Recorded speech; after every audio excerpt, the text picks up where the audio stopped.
திருச்சிற்றம்பலம். திருநாவுக்கரசு சுவாமிகள் அருளிச் செய்த தேவாரம் 4ஆம் திருமுறை. தலம் திருக்கழிப்பாலை. பதிகம் 6, பாடல் 8. காவேரி வடகரை. ஓர் ஓதம் ஓதி உலகம் பழி திரிவான் என்கின்றாளால், நீர் ஓதும் ஏற நிமிர் புன்சடையானே என்கின்றாளால், நீர் ஓதும் ஏற நிமிர் புன்சடையானே என்கின்றாளால், பார் ஓத மேனி பவளம்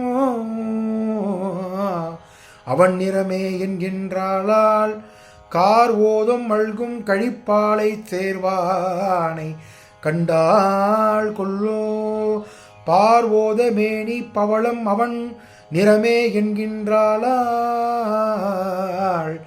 கார் ஓதும் மல்கும் கழிப்பாலை சேர்வானை கண்டாள் கொல்லோ. திருச்சிற்றம்பலம். திருச்சிற்றம்பலம்.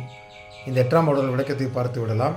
இந்த பாட்டில் என்ன சொல்கிறார் அப்படின்னா, ஓர்ந்து கொள்தகக்க பாடல்கள் உடைய வேதங்களை ஓதிக்கொண்டே உலகமெல்லாம் பழி ஏற்றுபவன் என்றும், அதாவது வேதங்களை ஓதிக்கொண்டே இருப்பவனே, உலகமெல்லாம் ஓதிக்கொண்டு இருப்பவரே, கடல் போன்ற பரந்த கங்கை நீதியை ஏற்கும் அளவுக்கு உயர்ந்த சடையினை உடைய, இவ்வளவுதான் நீர்கள் இருந்தாலும் தன் தலை மீது கங்கையை அடக்கிக் கொள்பக்கூடிய தன்மையை கொண்ட சிவபெருமான் என்றும், பொன் போன்ற மிளிரும் சடையை உடையவனே என்றும், உலகினை 4 புறங்களிலும் சூழ்ந்து காணப்படும் கடல்களில் வளையும் பவளத்தின் நிறத்தை உடையவனே என்றும் தன்னுடைய மகள் இந்த மாதிரி பிதற்றி கொண்டிருக்கின்றாள் அப்படின்னு சொல்ற. யாரை பற்றி பிதற்றி கொண்டிருக்கின்றால், கருமை நிறம் கொண்ட கடலின் அருகே உள்ள கழிப்பாலை தலத்தில் உறையும் எம்பெருமானை எனது மகள் கண்டால் போலும், அதனால பிதற்றி கொண்டிருக்கிறாள்ங்கிற மாதிரி இந்த பாட்டில் சொல்லி முடிக்கிறார். திருச்சிற்றம்பலம்.